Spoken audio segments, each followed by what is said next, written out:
Vamos fazer aquele programa de rádio lá? Qual? Ah, aquele que eu comentei com você lá. Vamos, em qual rádio? Ah, eu preferia na cidade, né? De que? Que é mesmo? A gente faz gravado. É de bate-papo, de entrevista? É, a gente chama lá, entrevista. Vamos? Bom, então vamos começar falando do... Tem restrição de assunto? Não?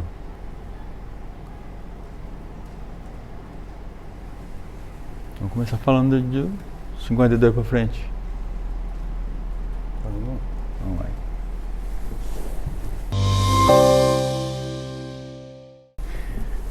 Olá pessoal, estamos de volta no canal do Tabelião. Hoje uma edição especial, estou aqui com meu pai para contar um pouco da influência que eu tive.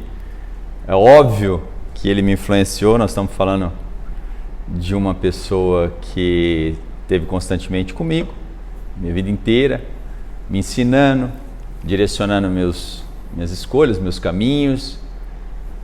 E na oratória teve um ponto em especial que me chamava muita atenção, é que meu pai, ele é bem tranquilo dentro de casa, mas quando chegava para gravar,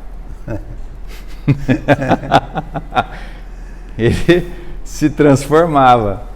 Então, eu gostaria de apresentar a vocês minha maior influência na oratória, meu pai, Marcos Dores. Seja bem-vindo ao canal do Tabelião.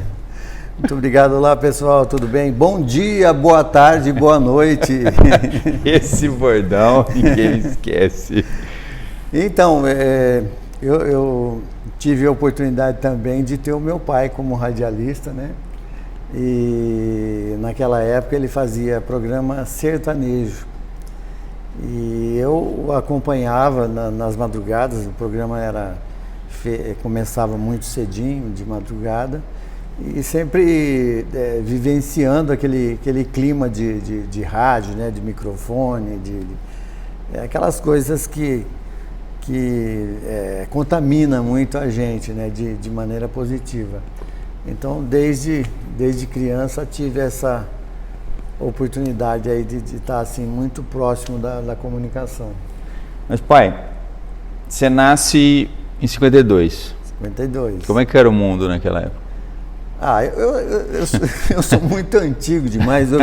Eu vi o Pelé jogando futebol em Rio Preto contra o América, né, o Santos contra o América. Eu vi o Nelson Piquet correndo em Interlagos. Eu estava aqui já quando os Beatles se apresentavam em vários lugares do mundo, então eu sou muito antigo. Mas pai, como é que era assim? Qual que é a tua primeira imagem do mundo? Eu nasci num lugar onde eu moro até hoje, você sabe, né? Lá na Vila Paz. Só que lá era uma chácara, uma propriedade rural, que hoje é praticamente a área central da cidade, faz parte da área central da cidade. Então isso é uma coisa assim, eu cresci andando a cavalo, tratando dos porcos, tirando leite de vaca, não assim como atividade obrigatória, era opcional. Era um hobby. Ia lá, né, e também ajudava na lida das coisas. Na minha casa tinha galinha, angola, peru, assim, aquele quintal. Eu era o tratador desses animais, ia lá no paiol buscar o milho, me dava de frente com algumas ratazanas enormes.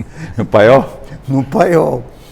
Então, assim, era uma vida do sítio, né? Mas você acordava, ligava o rádio ou não? Você ia com o vô? Nessa época, quando geralmente ele me chamava, né? Eu acompanhava na Rádio Clube, que hoje é Clube FM, na Rádio Piratininga, que existiu aqui em Votuporanga. Inclusive, eu trabalhei profissionalmente na Piratininga, fui contratado, eu tinha 15 anos de idade.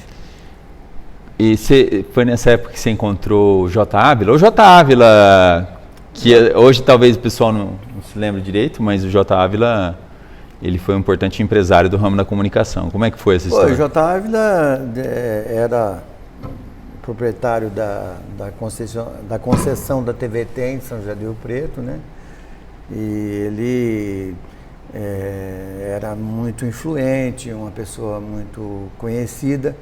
E na época, quando ele saiu daqui e foi para um lugar que eu não sei direito para onde ele foi, ser Presidente Prudente, anos 70. 70? No final dos anos 70, começo dos anos 80. Ele queria que eu fosse com ele. Ele via em mim alguma possibilidade de prosperar na comunicação, no microfone e tal. Mas era muito criança, meus pais não deixaram eu sair.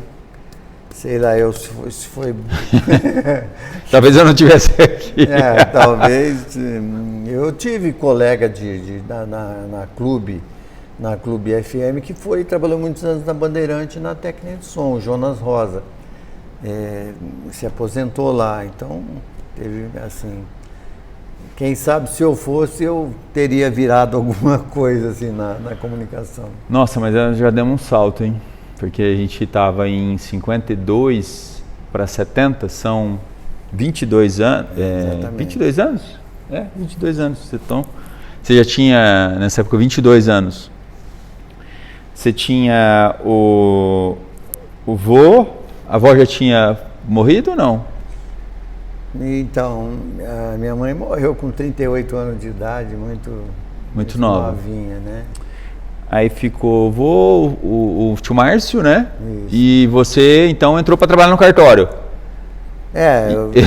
E fazia como é que você conciliava a oratória, a comunicação, como é que era? Eu sempre tive um pé, assim, na comunicação e trabalhando com essa parte assim mais burocrática, né, que era de cartório. Eu entrei no cartório, no primeiro ofício daqui de Votuporanga, e depois trabalhei também no registro de imóveis do nosso querido Plínio Marim, que é conhecido de Luiz Viveiros, nossa homenagem, Luiz Viveiros póstuma também, ambos, né?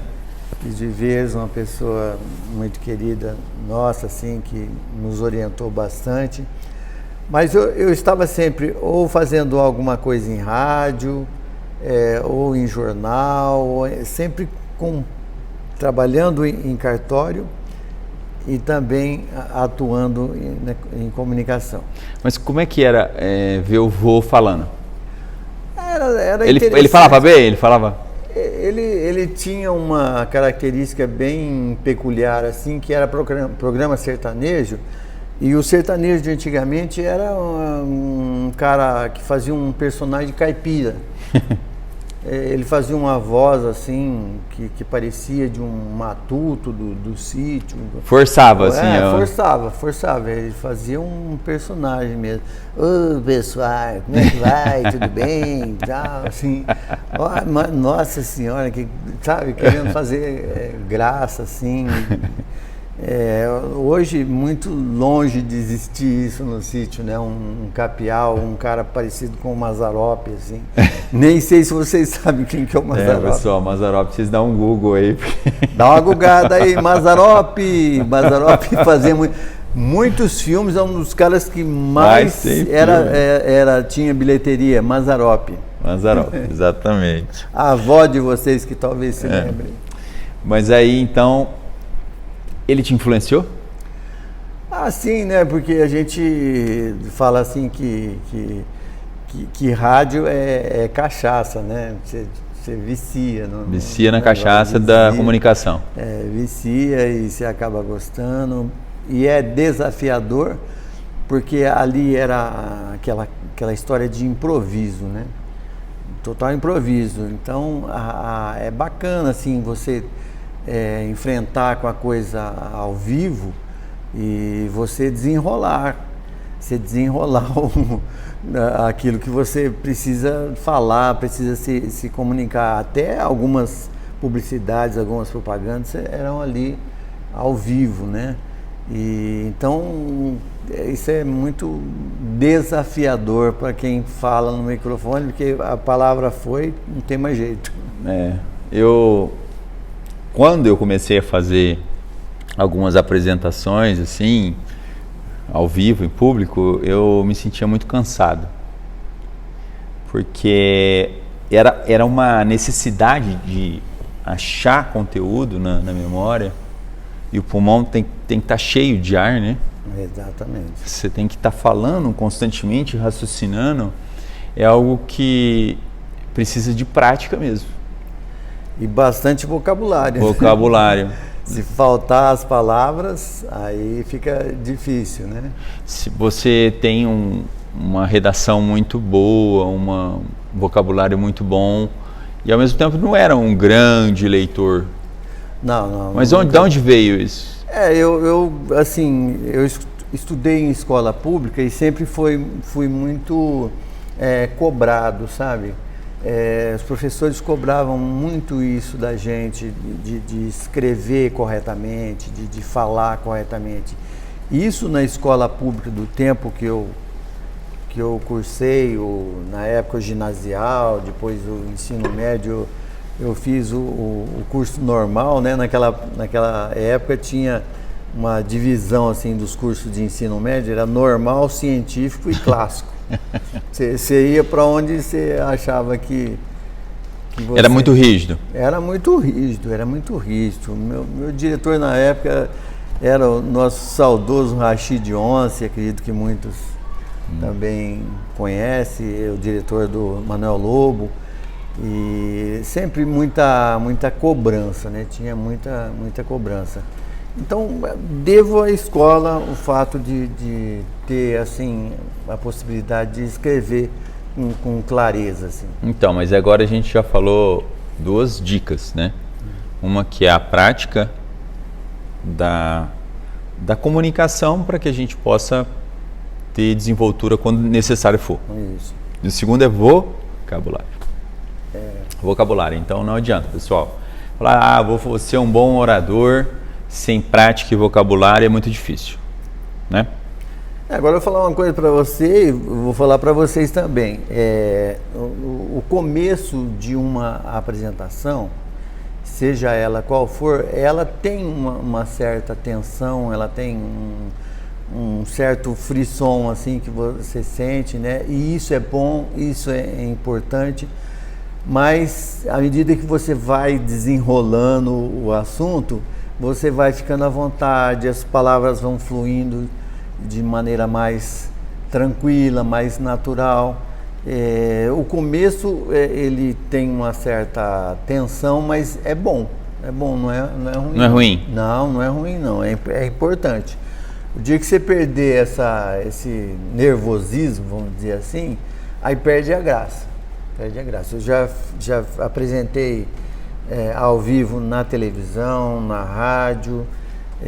Televisão, tive a oportunidade de apresentar acho que 2 ou 3 Carnavotu, né, que você fica em determinado momento sem muito assunto, sem ter o que falar, enquanto você espera as coisas acontecerem, mas você tem que ir criando, né, situações, você chama você entrevista. Ao vivo ali. Ao vivo e não tem choro, você sabe que você está lá com a cara na televisão. Ô pai, mas aí a gente estava em 70 e pouquinho, e agora eu vou fazer essa pergunta para você, a gente vai para uma pausa, para você responder. Dá uma aguinha. Como é que foi inaugurar um programa na primeira TV de Votuporanga? Não responda. Espera um pouquinho. Ó, eu aprendi bem com ele. Ele faz isso muito. É o gancho. A gente já volta, tá? Rapidinho.